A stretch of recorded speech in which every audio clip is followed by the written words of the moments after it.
As every year draws to an end and a new year begins, we naturally pause to reflect. We look back at how the year went, and then we attempt to position ourselves for a new beginning. This is when we make what we popularly call New Year resolutions. Decisions that often reflect our deepest and most sincere desires, but here is the problem. More often than not, these resolutions end up as nothing more than wishes. By the end of the first quarter of the year, many of them have already been abandoned. Now, if you clicked on this video and you are still watching up to this point, I know something about you. You desire to walk more intimately with God. You want to burn for Him. And chances are that in previous years you made genuine and noble resolutions to know God more deeply. But somehow, you fell short. If that describes you, I want to assure you this teaching will not be a waste of your time. Here's what most Christians don't realize. The secret to sustaining your fire isn't about trying harder. It's not about more discipline. It's about something most believers skip entirely. And that's why they fail year after year. Jesus calls it counting the cost. But this isn't what you think. This isn't a sermon about commitment or consecration as is traditionally taught. This is about three foundational questions most believers have never honestly asked themselves. Questions that, when answered truthfully, will unlock a spiritual consistency you've never experienced before. Here is a spiritual law you must understand. In the spirit realm, whatever you truly see and understand becomes yours. But whatever you have not seen by revelation can never be sustained permanently, because the currency of the spirit realm is knowledge. So stay with me till the end as I share something God taught me about 14 years ago. Something that has preserved my fire year after year and will do the same for you in this new year. The one secret to burning for God continually. When believers talk about burning for God, the first thoughts that usually come to mind are, I need to pray more. I need to fast more. I'm eating too much. I need to improve my Bible study life. Immediately, we place pressure on ourselves to change something externally. Sometimes we succeed, but only for a while. Then life happens. We miss a day, then another. Discouragement sets in. Eventually, we give up. This cycle repeats itself year after year. And without realizing it, something dangerous begins to happen. We start to form an identity. We begin to see ourselves as people who start but never finish. Before long, we have accepted the identity of a rise and fall Christian. But this is not God's design for your life. What if I told you that the real problem is not primarily about the duration of your prayers, the number of fasts you observe, or even your Bible study routine? Do not misunderstand me. Those things are important, and I will show you exactly where they come in. But they must come after you have seen and embraced a deeper truth, the core secret. Counting the cost. The secret to lifelong consistency and preservation of spiritual fire is found in Luke 14:28-33, with particular emphasis on verses 28-30 and 33. For which of you, intending to build a tower, does not sit down first and counts the cost whether he has sufficient to finish it?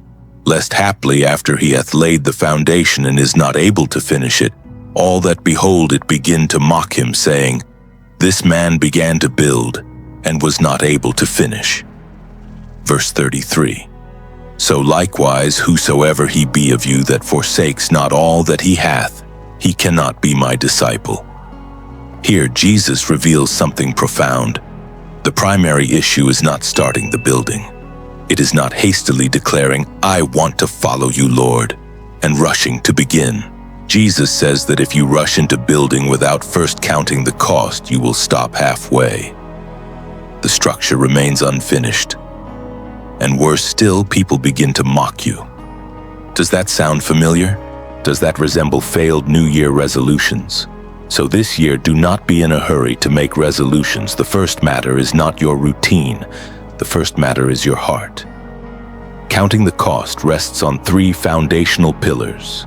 Pillar 1, have I truly decided to be lost in God? This question goes deeper than the decision you made when you first gave your life to Christ. It is a heart-searching prayer that says, "Lord, search me. If there is any part of my heart still resisting your authority, shine your light on it.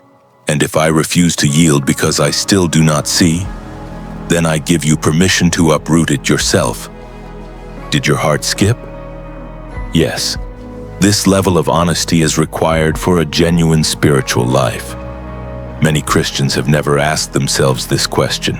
They have not truly counted the cost, and because of this, they struggle to yield in certain areas of their lives. Their heart posture is not yet fully bowed before the King. If you want a fire that lasts, it begins with a heart that says, "Lord, I bow completely before you. And if by any means I have not bowed in any area, please bend it yourself." Pillar 2. Do I have a competing love in my heart? This pillar is drawn from Luke 14:26. If anyone comes to me and does not hate father and mother, wife and children, brothers and sisters, yes, even their own life, such a person cannot be my disciple. When Jesus speaks of hating father, mother, wife, or children, he is not speaking of hatred as we understand it. The word is comparative. It means that when your love for Christ is placed beside every other love must appear secondary. Jesus is saying that nothing must compete with him in your heart. So ask yourself sincerely, is there anything in my heart competing with my love for God? Because if there is, you cannot sustain spiritual fire long term. The devil always attacks through whatever has become an idol.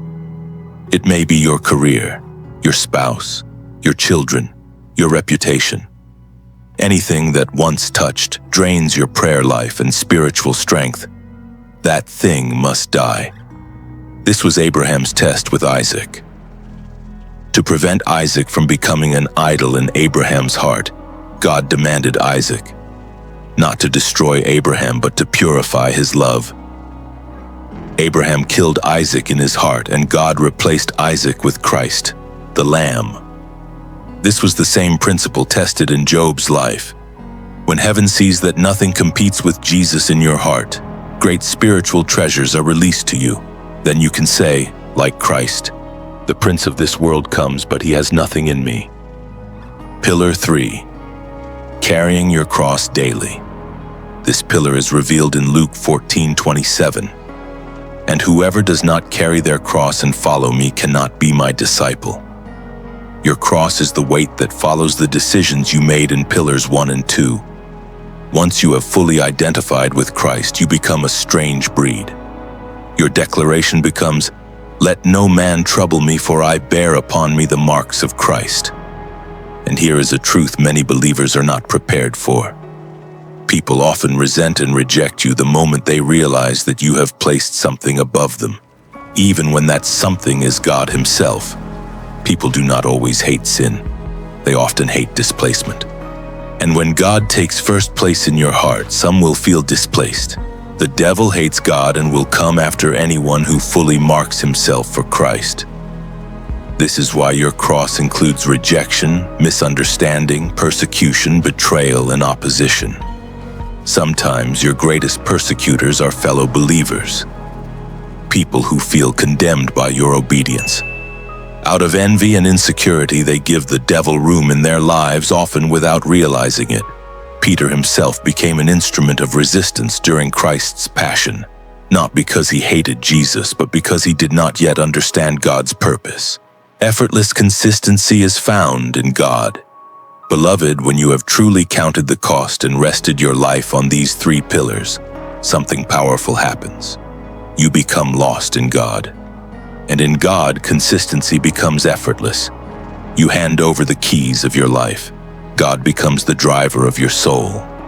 He supplies the fire, he refuels the passion, he wakes you up to pray.